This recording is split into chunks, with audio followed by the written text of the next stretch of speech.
Good morning, everyone. I'd like to begin by acknowledging that we're in Treaty 1 territory and the traditional homeland of the Métis Nation. All individuals entering city-operated facilities, including City Hall, are required to wear a non-medical face mask. Those at the table are not required to wear masks while sitting, as long as they're distanced 6 feet from anyone else. Once you leave your seat at the table, you must put your mask back on.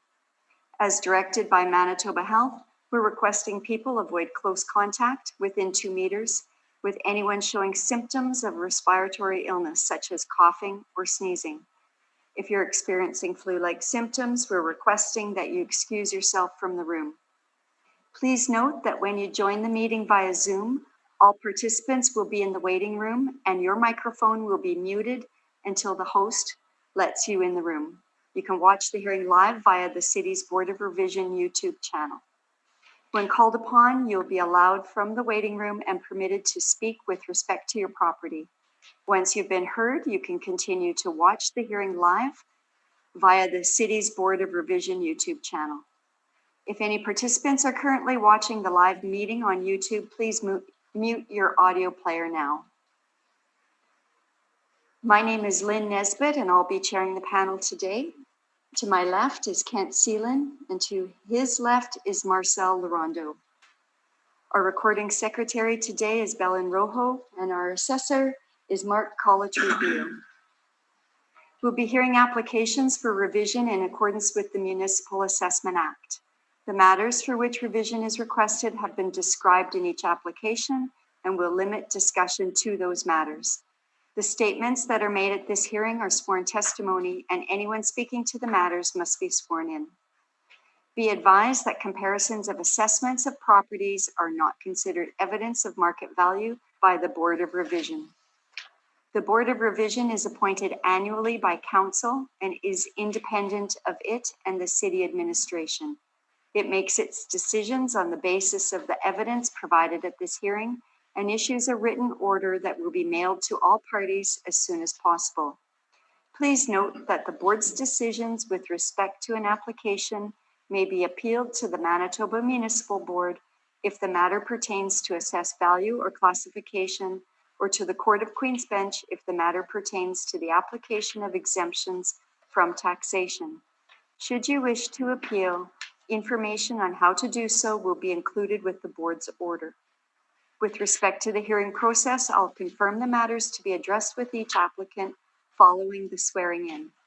We will then have the assessor's testimony, followed by questions that the applicant may have, and then the applicant's testimony, followed by questions. Each side will have an opportunity to summarize if they wish. Once all of the evidence about an application has been brought forward, the applicant may leave. The process will repeat for each item on the docket today. The session will close after all the applications have been heard, and the board will deliberate in private and make its decisions. You will receive the order by registered mail as soon as possible. As information, all public hearings are live streamed, recorded, and will be part of the public record. Use of cell phones is not permitted except by approval by the chair. And if you do have a cell phone with you, please turn it to mute right now. Okay.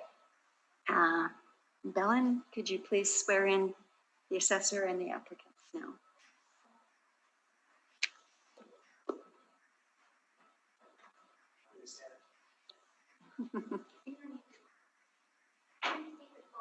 Mark Colatrubio. I do. Please state your full name. Terry McKay. And you affirm the identify present the truth, the whole truth, and nothing but the truth. Welcome, Mr. Colatrubio, Mr. Mackay. We'll begin with the first property on our docket, 343 Inglewood Street. Mr. Colatrubio, when you're ready, you can start us off. Thank you. File number 20-317, the applicant TGM Enterprises Incorporated. Roll number 0704141600, the address 343 Inglewood Street. The roll year under appeal 2021 and April 1st, 2018 reference date. This is a commercial multi-use property with a split classification. So the assessed value under appeal, $138,000 for the class code 10 portion, liability taxable, and assessed value $341,000 for the class code 60 portion, also taxable. The total assessed value under appeal, $479,000. This actually went out at a land-only value, and it happens in our system that way. When the income value is lower than the land value takes over, and that's what goes out. My recommendation that I'm presenting today is based on looking at the income value for the property. The issue with this property is that the building that's on site is relatively small for the land that it occupies. The land that's there exceeds the amount needed for the current usage. So we would call that situation an excess land situation. So when we're looking at the income approach, we do also factor in the additional value from the additional land that could be developed further. So the recommendation today is to reduce the 2021 assessment to $271,000 total, class code 60 being $191,000 and class code 10 being $80,000. If Mr. Mackay is okay with that, then I won't go any further, but if he'd like me to continue reading, then I'll keep going through my brief. And Mr. Mackay, are you willing to accept $271,000 as recommended by the assessor? I am. I guess my real problem is I didn't catch this last year. And so my taxes now are about $4,000 in excess of what they should be. And my understanding is the program has done this once before in 2015. I had to apply for a board of revision hearing to have it changed. They agreed that it was incorrect and they corrected it. I missed it, I guess, last year, because when we see these assessments as a small property owner, hey, that's great, my property's worth this much. You're not seeing that it's changed drastically, unrealistically, in fact. And I guess what I'm really after is trying to figure out how to reduce the taxes, my tax burden for this year, because it exceeds the income from the property. And I don't know that this is the venue, but there doesn't seem to be any other choice. Mr. Kovatrukio's supervisor I had a discussion with, and he was indicating that because it's happened before, they've now flagged the account so that it hopefully doesn't happen in the future. And I guess now I have to be really diligent and not just look at it and pass it off as, a piece of paper from the city. So I don't know if this is the venue that I can have these taxes reduced, but I felt I had to go through with the board of revision hearing to try to prevent my excess taxation by board of revision payment every appeal time and the taxes that are resulting from. And Mr. Kovatrukio, with the assessment appeal deadline passed for previous years, did you discuss that with Mr. Mackay? Well, I discussed it not only with Mr. Mackay, but also my supervisor to see if there was an avenue that we could maybe correct the 2020 as well. Mm-hmm. Part of the issue is that once the tax roll is struck, the legislative ability of ours changes. Mm-hmm. So 14.2 under the Municipal Assessment Act would let us correct an assessment roll if there was an error, if there was an omission. Once the tax roll is struck, it becomes part of the City of Winnipeg Charter, and that's where it gets tricky. So when we're looking at it, there's very few criteria that we would need to meet to be able to go back and adjust the tax roll.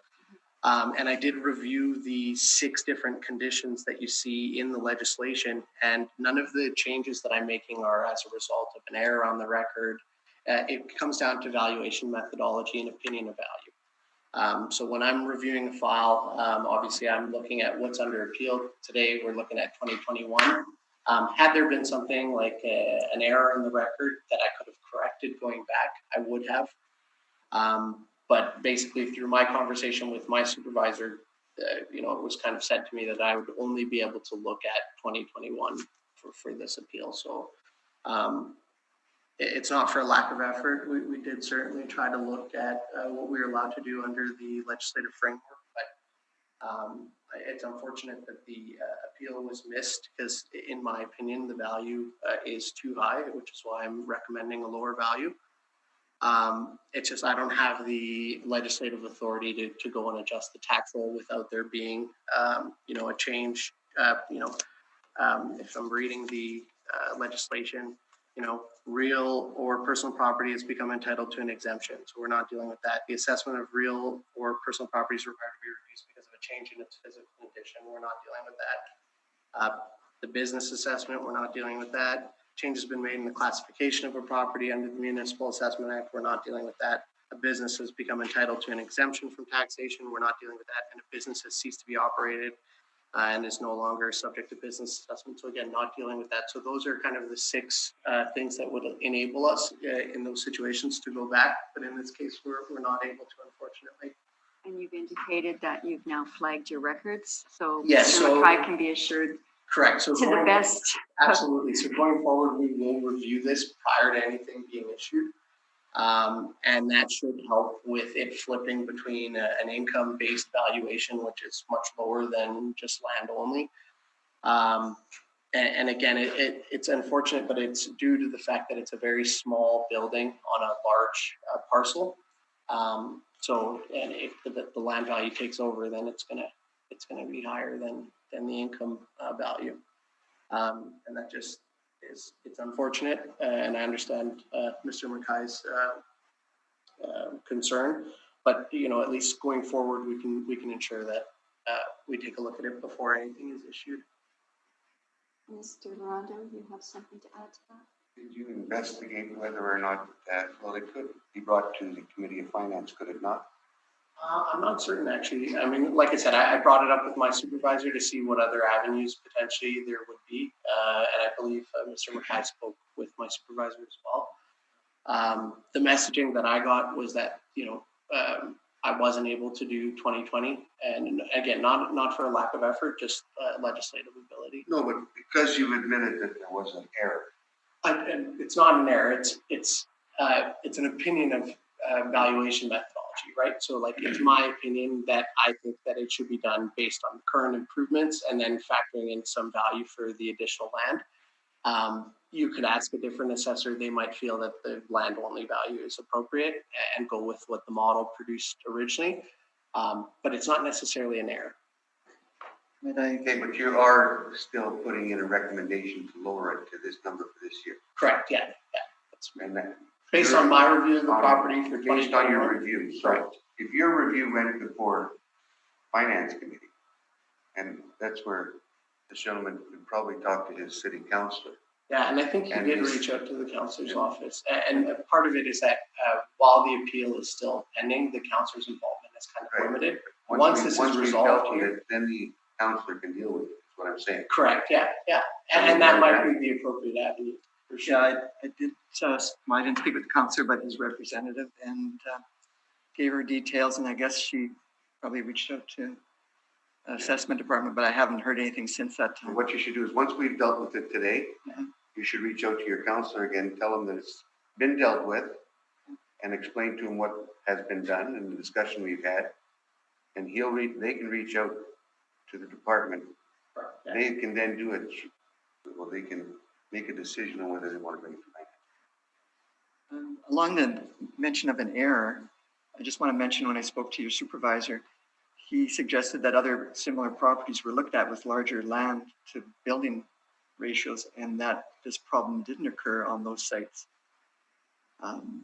Yeah, it really depends, right?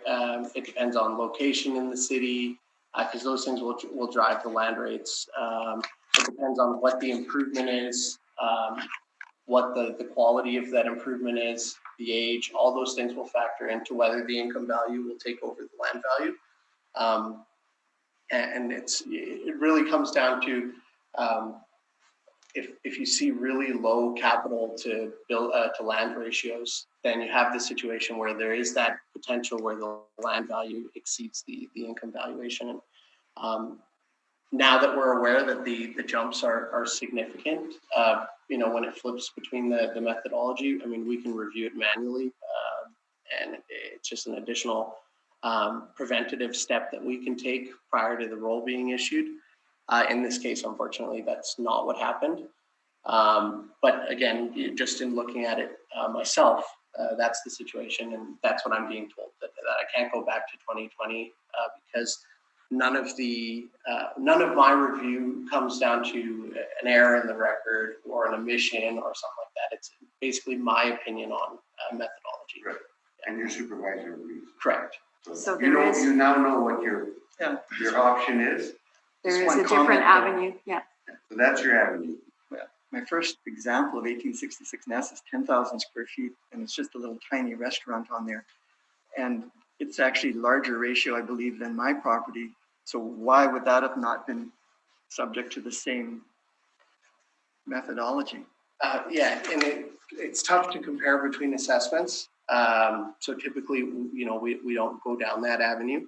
But, there's a chance that file has been appealed. There's a chance that we're not aware of something there. There's all sorts of things that, without looking into it further, we can't really take the assessment at face value. There's a lot of moving pieces, and there's lots of different ways that the assessment can be adjusted. But I guess I'm suggesting there is an error, that it is an avenue, as well as perhaps the counselor after the fact. But that'll be your avenue. Go to the counselor and have him do his thing.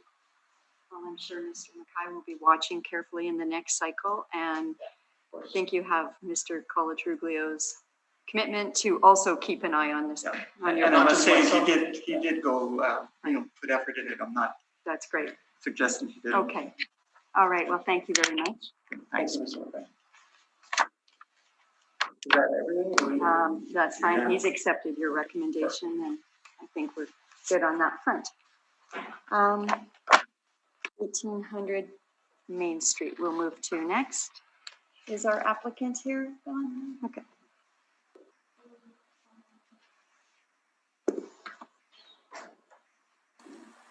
Sorry, I didn't ask you if you had any questions. Sorry about that. Okay, good. As we're having an open discussion. Yeah, it was all good. So good. That's good. I figured they might be good.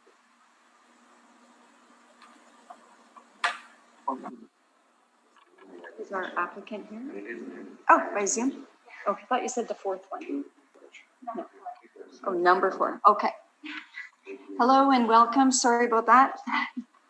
First, we'll swear you in. Okay? You can hear us now? Yes, I can hear you. Okay. Please state your full name. My name is Cui Mei Zhang. And you affirm the evidence you're about to present is the truth, the whole truth, and nothing but the truth? Is that yes, right? Yes. Welcome, Ms. Zhang. Okay, well, first we'll start with the assessor and his evidence, and then you can ask questions of him once we get to that stage, okay? Okay. Can I ask you to please speak slower, because I'm not fluent in English. Thank you. Okay, sure. Okay. So I'll start file number 20-367. The roll number 1102059500. The address is 1800 Main Street, and the owner is 6855556 Manitoba Limited. The roll year under appeal 2021 with an April 1st, 2018 reference date. Again, we're dealing with a commercial mixed-use property or multi-use property. The class code 60 portion is under the assessed value under appeal, $353,000, class code 60 and taxable. The assessed value for the class code 10 taxable portion is $96,000 for a total assessed value under appeal, $449,000. Again, we're dealing with a commercial multi-use property. 2 building records due to an addition to the building in the 70s. 1 to 2 stories. The addition is 1 story. The original building is 2 stories. actual year built of 1932, and effective year built of 1952. The effective year is there due in part to the addition to the building in the 70s. C2 zoning, gross floor area of 4,156 square feet and a leasable area of 2,058 square feet. So I do have a recommendation on this file to reduce the assessed value to $334,000 total, with the class code 60 portion being $261,000 and the class code 10 portion being $73,000.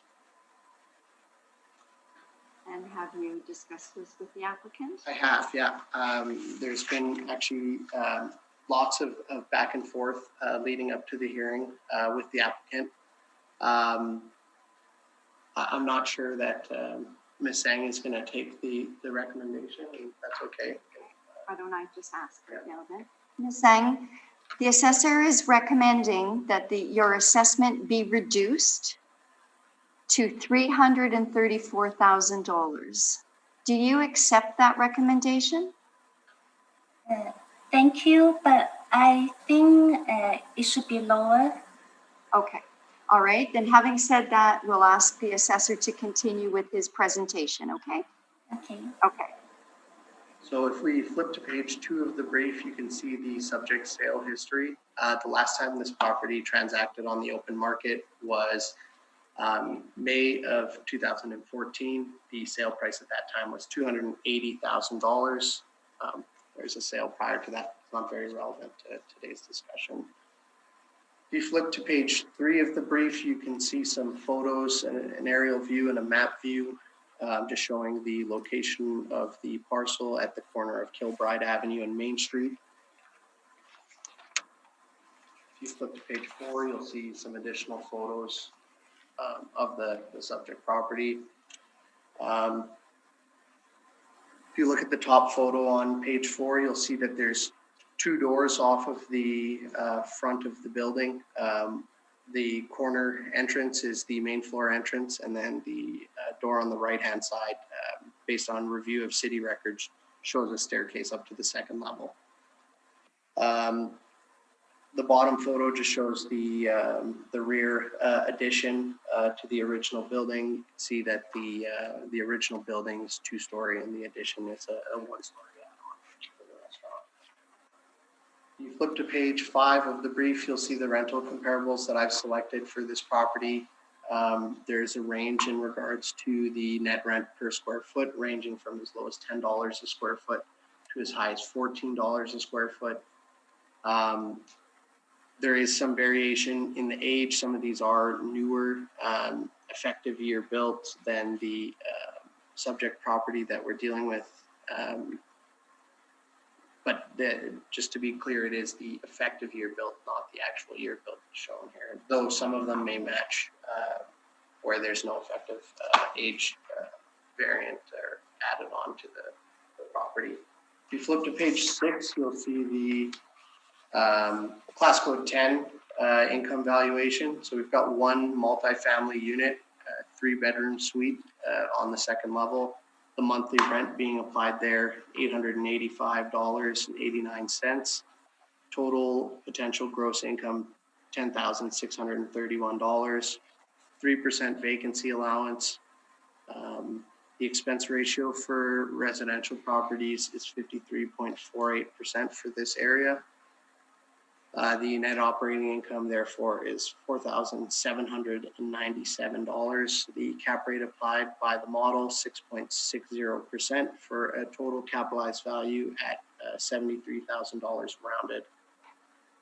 Flip to page 7. You'll see the income stream for the class code 60 portion. We're dealing with one premise, 2,058 square feet. The modeled rent that's applied is $10.61, so well within the range that we've seen within the comparables. On the lower end, in fact, the potential rent there, $21,835. The vacancy loss on the retail portion is 6%. and then a 2% non-recoverable expense allowance and shortfall at $6.50 a square foot to arrive at a net operating income of $19,311. The cap rate applied by the model 7.40%. To arrive at a total capitalized and rounded value at $261,000. Flip to page 8, you'll just see a summary of both the Class Code 10 and the Class Code 60 income streams to arrive at the total recommended value of $334,000. Page 9 is our standard cap rate table. For this type of property, we don't typically track, neither do the third-party cap rate researchers, publishers. They don't typically track these small commercial mixed-use properties, so you don't see any, wouldn't fall under any of the categories that you see there. Page 10 is just some excerpts from the Municipal Assessment Act, and then page 11 through to the back of the brief is just the standard city board revision addenda package. So that is my presentation for this property. I'm open to any questions. Thank you. Ms. Zhang, do you have any questions of the assessor's presentation? Yes.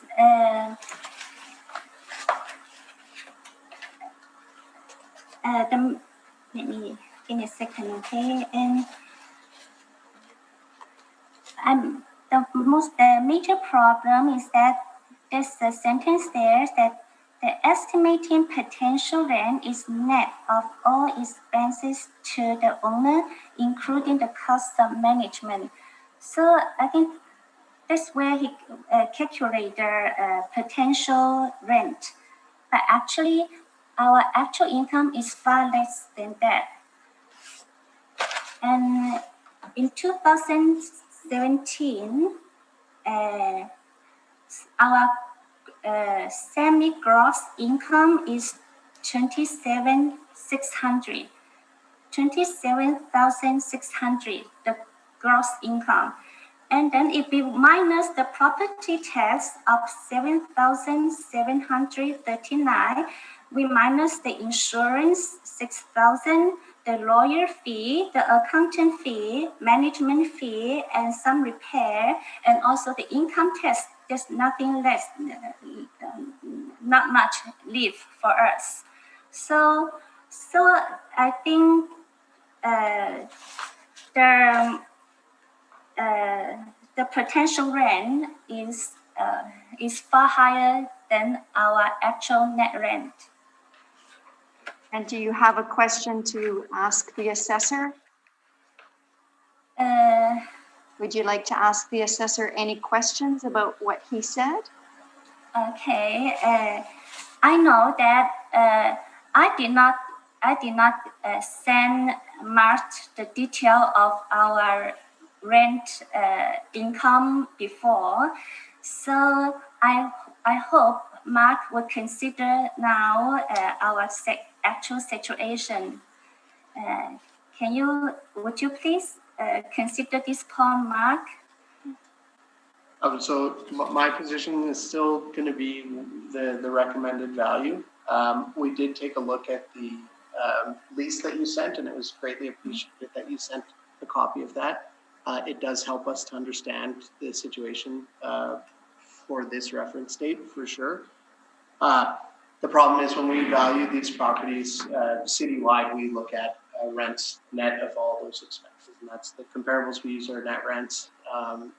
So despite there being, I guess what I would consider a semi-gross, though it's not super clear in the lease, and I don't know if you guys want me to get into opening up some of the supplemental evidence that was submitted with the lease. If you feel it's important. But just a few things in my review of the lease is that you're looking at, and I don't know, do you guys have this supplemental document? You do? Yeah.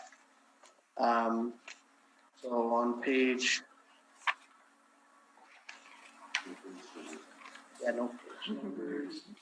If you go to Article 4 of the lease, dealing with the rent, yeah, you'll see the the rent that Ms. Zhang has referenced, the $27,600. You'll see that in section 4.3 that they do refer to it as a net rent. But further on in the lease, it kind of makes things a little unclear. When you go to section 8.1 of the lease, and you read that blurb there, the tenant shall pay any fine, penalty, interest, or cost accrued for the non-payment thereof, subject to subsection 8.1D, hereof all taxes which may at any time during the term be imposed, assessed, or levied in respect to the lands, the building, and all fixtures, and improvements from time to time thereon, or which, however imposed, might constitute a lien on the lands or the building. If you go through that section, it kind of says that the tenant is responsible for the tax portion. And then if you continue further, and the applicant has actually put an asterisk beside it on the following page, it specifically says the landlord shall be responsible for all property taxes. So when we're looking at that, they're saying net rent. Net would typically be that the tenant would pay the property taxes. Here it looks like it might be semi-gross. And then further to that, if you look at Article 9 of the lease, and you look through the subsequent sections, 9.1, 9.2, 9.3, 9.4, 9.5, all of that suggests that the tenant is responsible for the insurance portion. I'm not seeing anywhere, and maybe I'm missing it, and maybe Ms. Zhang can point out where it would suggest that the owner is responsible. But there's a few things in here that kind of indicated that it's a semi-gross arrangement. But again, when we're doing valuation citywide, we're looking at net rents, and we're using comparables that are based on net rents. Thank you. Ms. Zhang, do you have any more questions for Mr. Colatruglio? Yes, can I explain the lease problem a little bit? Just because the owner, they get a lawyer to sign the lease, I think at that time, the communication problem, and because the owner doesn't speak English at all, and the lawyer speak very limited English. So when they sign the contract, the lawyer just copied another lease from others and then changed the terms. They changed the terms, but they did not change fully. And our owner did not. It's beyond his ability to find it out. Those kind of misunderstanding things here. So the owner said, okay, the owner paid the property tax, so the lawyer just write a sentence there in the original old lease, maybe from others, and then said, okay, the owner paid take full responsibility of the property tax. And you see for the insurance, they clearly state they share the insurance.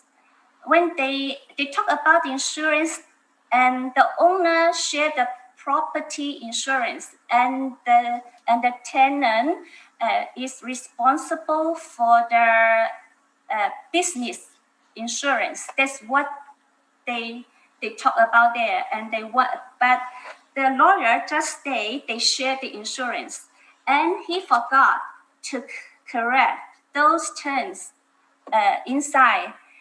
And there's no way that our owner could find it out because he doesn't speak English at all. Okay, So, yeah, you from see our bank record and from the Optimum insurance companies, they did deduct the money from our company, and we have proof for that. Thank you. Okay, thank you. Mr. Laurando, do you have any questions? I'm still trying to read this lease. Okay, shall I? Mr. go. Seelan, do you have any questions? My question is, they don't actually own the property. They're actually just leasing.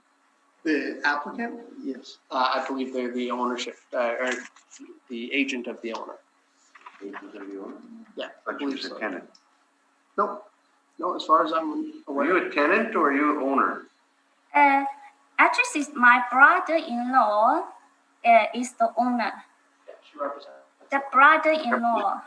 You represent the owner. Yes. But just unfortunately, when he signed the contract, I was not here. I was still in China, so nobody helped him. Mr. Seelan, do you have any additional questions?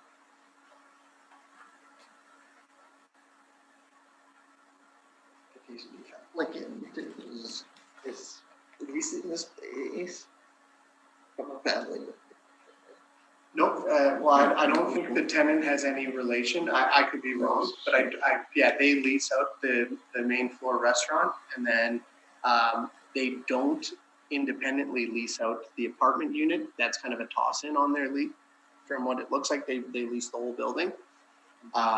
So as far as I know, the occupier, the user of the building is not related to the owner, but I don't know without further clarification.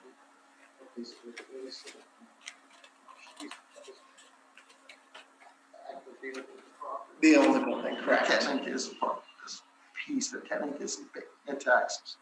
As far as I'm aware, yeah, they pay the taxes, and if you look at the lease, that is kind of how it's suggested.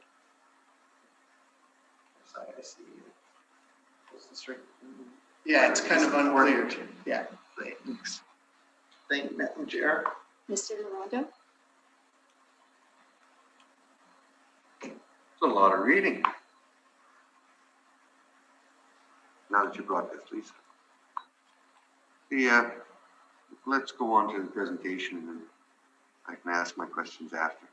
Ms. Sang, you've already told us a fair amount about the property. Would you like to add anything more and make a presentation to us? Yes, I think that when there's something about the second floor, and I would like to say the second floor was built by the old owner because they want to live there.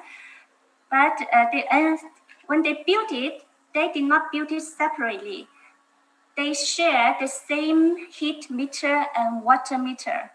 So there's only for the owner when he does business and he live there. So when now is our situation, we rent to somebody. We cannot rent the second floor out because they share the same heat meter and water meter with the restaurant. So there's no way that we can, I rented the upper floor out, and then you tell me how much you pay the water, how much you pay the heat, and how much I shall pay the heat. That's impossible. And the other thing is that it's very old building, and if someone live upstairs, and the steps upstairs, there's 80 years old, and you will live upstairs, the customer downstairs sitting at the table will hear the steps and the noises on the second floor. They will scare all the customer away. So no one will rent a restaurant like that. And they share the same door. And so it's impossible for us to rent it out. But now, the restaurant owner, they doesn't need the second floor because they have their own house. So we cannot rent it out, and we cannot rent it to the restaurant owner. So that I just rent you the whole building and just the same amount of money. So this situation, I think, will last forever. And the other thing is that if you operate a restaurant on the first floor, and nobody want to rent the second floor too, because restaurant they open long hour, and surely affect the life upstairs. And the main street is I cannot how to say, because we experience thieves, and somebody stole our bicycle and our money machine and our cell phone, and somebody just eat and run away, and some drunk people will come in and ask for money and for food. All kinds of things happen, and then it's not safe to live upstairs when the restaurant is open. So that's why I think the second floor, we cannot consider any kind of value to it. That's all in the past. You did not consider this, right? Before 2014, I did notice that at that time the property tax is far lower than now. So I think at that time they did not consider the second floor have any kind of commercial value, but now they added to it, but actually we cannot rent it out, and the restaurant owner doesn't need it for this kind of reason. And one more thing I would like to bring to you, because we are living, the restaurant is a main street, and in main street there's 2 Chinese restaurants, and that's our main competitor. But we also show in our first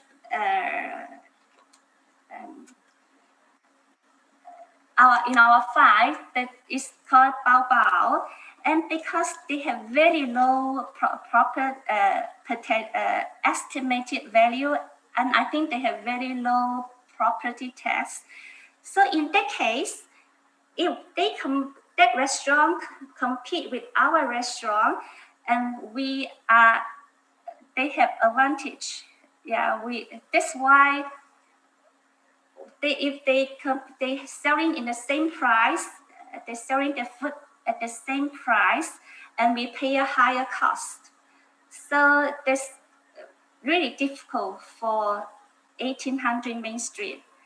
And that's why my brother-in-law lost, and he had to give up the business and rent it out because the basic cost is very high for him. And he did operate it for 2 years there, and finally he said, okay, I could not go on anymore. If I continue to operate, I will lose more money. So he had to stop the business and rent the restaurant out.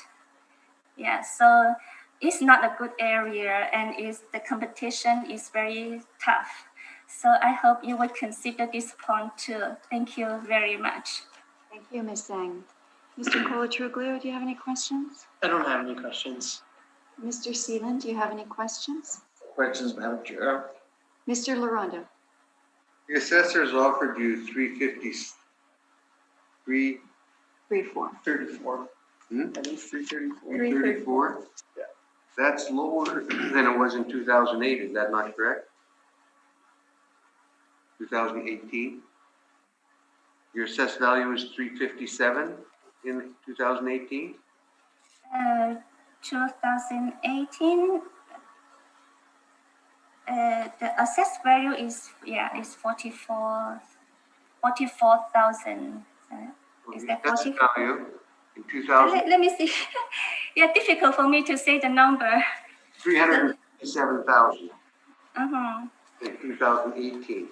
The assessor has offered you 334,000, which is Yeah, I would like to kindly remind you that from 2014 to 2020, the tax increase is more than 50%.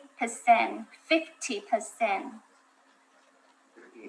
50%. from Yeah. 2014 to there was a 15% increase, 124% from 2010 to 14 on your sheet. Sorry? On your sheet, you're showing a 15% increase from 16. Let me have a look. 280 went up to 322. Yeah, you see it's page 2 and the supplement page 2. You see that from 2014 to 2015, the tax increased by 21.40%. And the next 2 years is 12.50%, and to 2020, another 20%. So totally this year's the tax increased by 50.93%. So that's a huge increase, and I appreciate that you help me decrease some percent, but still there's a high jump, right? No further questions. Thank you. And I have no questions of you either. So thank you very much for zooming in with us today, and you'll receive our decision very soon. Thank you. You so much. Thank you. Bye-bye. Bye.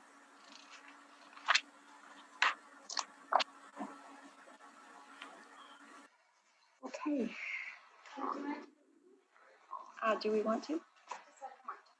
Okay, we'll just take a 5-minute recess while Belen wipes down the applicant's chair, and we'll call in the next applicant. But sure, if our numbers allow it, yes, absolutely. I'd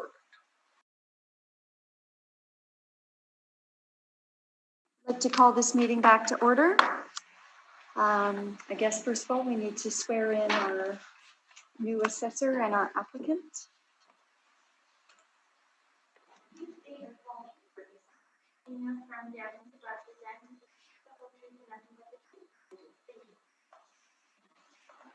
Please state your full name. My name is John. And you affirm the evidence about to present is the truth, the whole truth, and nothing but the truth. Thank you. You can take it off at the table. Okay. Yeah. Welcome here. Thank you. The next item on our docket is 131 Harriet Street. I understand there's 2 components to this property. One component being a mixed commercial residential component, and the other component being parking lot. So it makes sense to hear them together, I think. So we'll just proceed with doing that. Ms. Santucci, are you taking the lead on this, or Ms.? Okay, thank you. So my property is file number 20-115. We have a roll number 13061250000. There's no address associated with this. So we have it listed as a surface parking lot. That's 2,189 square feet. If you turn to my page 2, so the reason there was no income and expense questionnaire is just because there was a previous owner, so one wasn't submitted, just to make note of that. Can I just stop you? Are you just speaking to the parking lot piece right Yes. now? Okay. And then it File will 6. tie in. File 6. Yeah. Okay. Okay, thank you. And then so for the aerial photo, the parking lot's located on William Avenue. On page 3, I just have another aerial shot to show it's located next to 131 Harriet Street. On page 4, I have the original parking lot income workup. Due to the fact that this isn't a parking lot to generate income, it's going to be used it's typically used for the store next door. It was purchased with the store next door, and there's a multifamily with it. So I switched from the parking lot income value to the land valuation, which works out to a net rate of $26.04 per square foot, which is a land value of $57,000. I've included 4 land sales. Tried to find the ones in closest proximity to the subject property. So we have an average of about 23 and a median of 21.42. Only one of the sales is more recent, and that would be the $34.22. Otherwise, the columns 1 to 3 are older sales. Based on this, my recommendation today is to reduce the 2021 assessed value from the $80,000 to the $57,000. Okay, thank you. And maybe it makes sense now to hear on the commercial side. Yes, absolutely. So we're dealing with file number 20-113. The roll number is 13061249000. The address is 131 Harriet Street, owner Etra Housing Limited. The roll year under appeal 2021, with an April 1st, 2018 reference date. The total assessed value under appeal of $310,000. The class code 10 portion being valued at $140,000, and the class code 60 portion being valued at $170,000. This is a commercial multi-use property, one building with two premises, two-story building, actual year built of 1890 and effective year built of 1928. C1 zoning and a gross floor area of 6,336 square feet and a leasable area of $1,981. I do have a recommendation. The recommendation is to reduce the 2021 assessment to $302,000 total. Class code 60 portion being $123,000, and the class code 10 portion being $179,000. And this is the value as if repaired to the former condition. And you'll hear some information from the applicant in regards to the current condition. It's my understanding that there was some water damage to the property in September of 2019. They're still going through the process of dealing with the insurance companies and stuff to get a value on what the damages are worth. So until we see that documentation, we're not going to make any adjustments quite yet for the value. But like I said to the applicant outside of the room, once those documents are provided, we can absolutely look further in reducing the value to take into account the damages that are there. So if you flip to page 2 of the brief, have you discussed these recommendations with the applicant? Are you accepting of the recommendations made by the two assessors here to reduce the values on your property? Yes. It's just the fact is the main floor was flooded, like right to right to the top, right, about 2,000 square foot, and like it was full of water. Like so, at this moment, like I cannot rent the main floor, right, which was right, half of the building. So the two properties together, the commercial and the residential, there's a recommendation to reduce it to $302,000 down from $310,000. And just to add on to that, just to be clear in regards to how the land works in conjunction with the yes, value please. here. Yeah. If you flip to page 7 of my brief. Which number is that? We have like 4 briefs on this property. Page 5 or number Page 5. Okay, 7. page 7. So this is the income stream for the class code 60 portion. Okay. And you'll see once we've arrived at a capitalized value before rounding, you'll see that there's an other adjustment there. Yes. So what that adjustment is to remove the value, as Brittany is suggesting, of the adjacent parking lot, the land value, from the income value of this property. So when dealing with this, we just ask that the board be consistent. If they're going to rule on one land value, that they apply the same on the other side. Okay, so this retail component then, on the retail side, the value would be the 123. Correct. 123. Well, that's what we're showing here. Yeah. 179. 302 would be the total. 302 is the total between the two of them. Correct. But that's not what I'm seeing. Between the apartment income stream, the class code 10 and the class code 60. And then in addition to that, there would have been $57,000 that Brittany is suggesting for the adjacent parcel. But what I'm suggesting is instead of the original value of $359,000, that we remove the land from the valuation of 131 area because it's captured in the assessment for the land. Mm-hmm.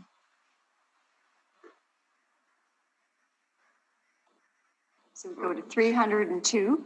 Correct, that's the recommendation, yeah. Total. Total. For 2 pieces, for 1 piece. For just the 131 area. 302 plus 57. Correct. Equals 359 total. Down from 390 total. Correct. For the 2. Correct. Okay, I've got it. Yeah. I just wanted to be clear in how it works with the I figured out the math. I was just then a little mixed up. And the account was okay with those numbers, right? My concern is that the thing was it was flooded and I didn't have income for 2019 when September that flood happens, then they, like it was, if you see the pictures that I provided there, like the joists on the top, that was like molded and everything on the main floor because the water was all the way and the building is built low. So like if you see the outside, it's full of water. Right. So when that happens, the hydro cut the power, and I didn't have a tenant for about 4 or 5 months. Yeah. The assessor's already said, once you get the numbers on those things, he'll take another look at it And reduce it and further. reduce it further. Right. Today, we'll deal with these numbers. I mean, he'll look at it again when you get the numbers together. When you get your costs all together, you go back and see him and Then he'll there'll be another take another reduction. look at it. It'll be a sup, I guess, eh? And yeah, we'd be looking to go back to the date of the incident, right? So it'd be a supplementary that he would do. So the 2019, 2020, It'll depend. that will have to, like the city denied the claim for that happening, and then I didn't have the insurance also denied that we don't have our land flow, but it was because the water department opened the fire hydrant because there was fire in front of my building, so it burst, and that happens to them. The insurance came back, but they came back up. So, Insurance, then he's got a claim against the city. Well, the city denied the claim. So, Oh, they did. and his insurance initially denied the claim for, I think, About 10 months. 10 months, yeah. but And now, he's still dealing with them now. okay. But in order for us to make a further reduction, we need to have some quantification of the damages, right? Once you got need to those numbers in the loft, then. But and I'll stress, just to be very clear, the city will lose the ability to go back if we don't receive something before the end of the year for 2019, right? We can only go back to the first of the previous calendar year. So that's where it's important to follow up with the insurance to get a quoted cost of the damages, so that, and as soon as you get that provided to us, because then if it's before the end of this year, we can go back to the date of the incident in 2019. If we go into next year, we'll only be able to go back to January of 2020. So just to be very clear, try to get that information to us as soon as possible. Get your insurance company to work. Yeah. Okay, I'm good. Okay. All right. Thank you very much I for think coming. we'll all understand it. And I'd like to call this meeting closed. Thank you very much for coming.